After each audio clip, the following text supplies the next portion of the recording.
Welcome back to the deep dive.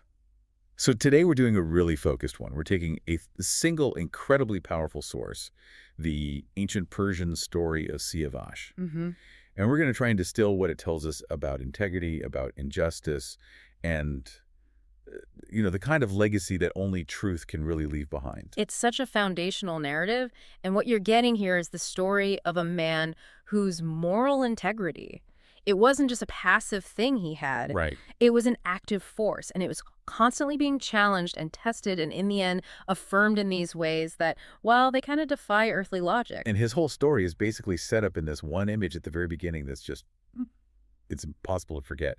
Siyavash begins with fire. Right, the fire. Not a fire to burn him. Nope. It's this terrifying ordeal, Yeah. and it's all designed to test the absolute purity of his character. Exactly. It sets the stakes right away. We meet him as the son of King Kavus, and it's a very volatile political time. A chaotic court. A chaotic court. And the source describes Siyavash almost like a calm shoot growing in the middle of a storm. He just doesn't fit the Machiavellian environment around him. I love how the text puts it. It says his heart was like the softness of plains, not the hardness of a throne. Yes. But that inherent goodness in a place that's all about power and ego.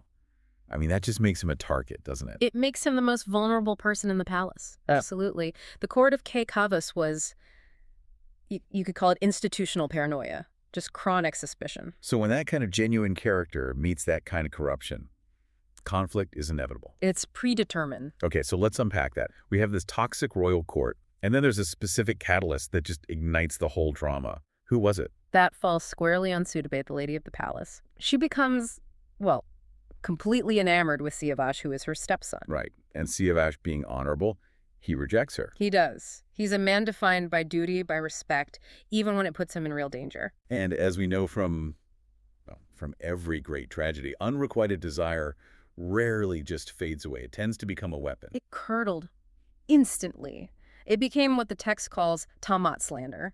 Outright false accusations designed to just destroy him. And his father, the king. He's totally confused. I mean, this is an environment where he already doesn't trust anyone, and now these poisonous words are just ringing in his ears. You know, I have to stop here because how can a ruler be that weak?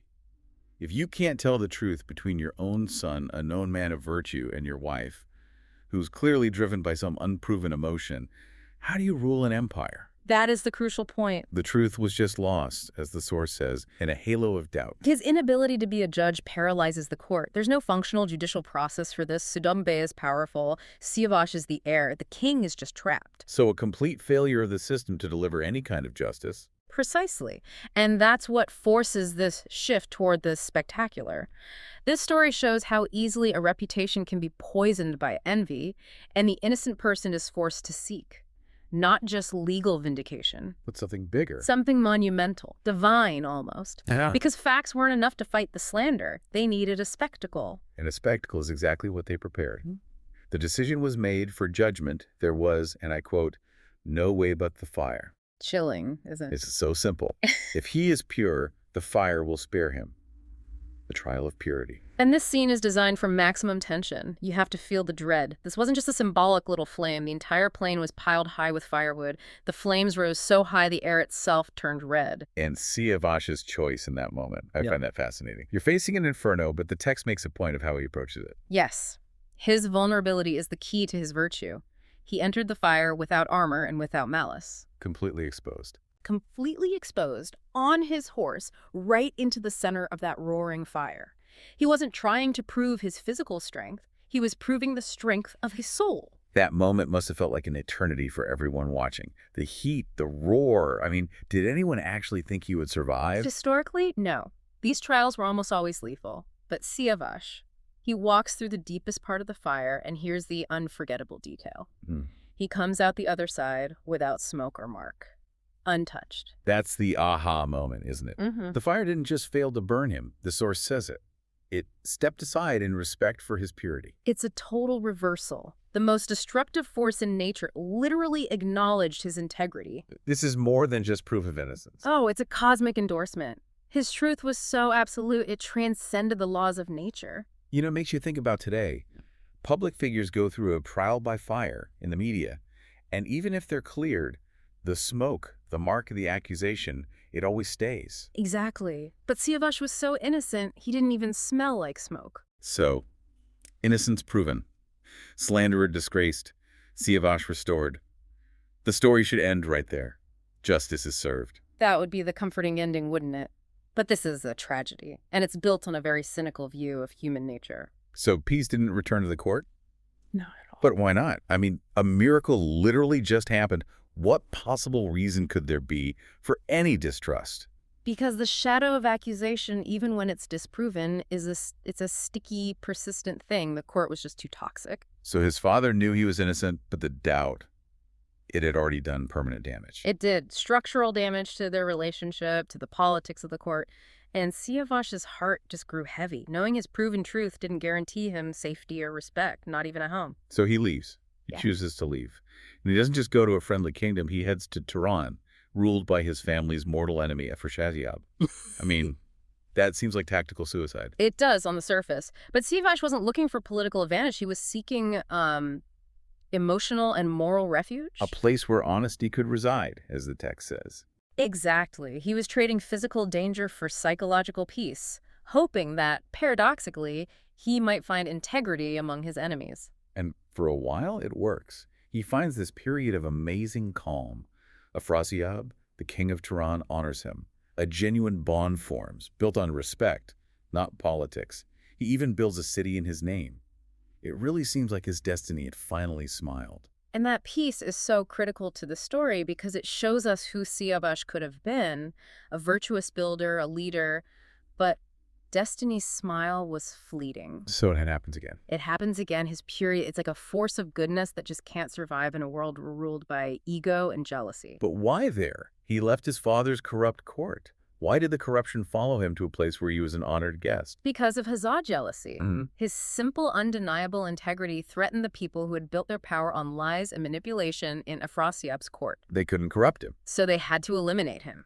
Slander rises up all over again, pushed by courtiers who are terrified of his influence and his moral standing. That's just chilling. Yeah. It suggests that integrity doesn't just get threatened by malice. Yeah. It actively attracts it, like a magnet. And it raises this huge question for us, right? Is true absolute purity just? Fundamentally destabilizing to any system that isn't also perfect. Siyavash was too good for the world he lived in. And that goodness became his fatal vulnerability. And it all leads to that tragic end. A cold command is issued, driven by these new accusations. The source describes it with such pain, his blood is spilled on the warm ground. And it says the earth shook, not from the blade, but from injustice. A devastating end for the man who conquered fire. But his physical life ending, that's the moment the story moves from tragedy to immortal legend. It doesn't end with his death. It begins his legacy. Yeah. So let's talk about that, the unquenchable legacy. What happens after his blood touches the earth? Well, the first part is this living memorial.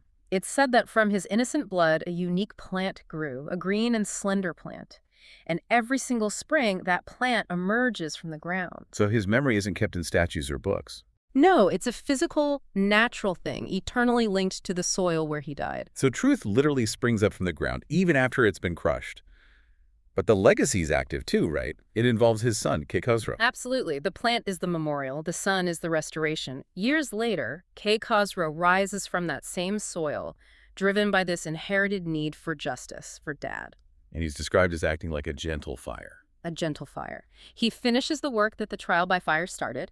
The first fire tested Siyavash and proved his truth. And the second fire, his son, returns to replace that injustice with justice. It's a cycle. It is. The story is teaching us that. Look, innocence can be betrayed, truth can be sacrificed, but it never, ever stays extinguished. It just changes form.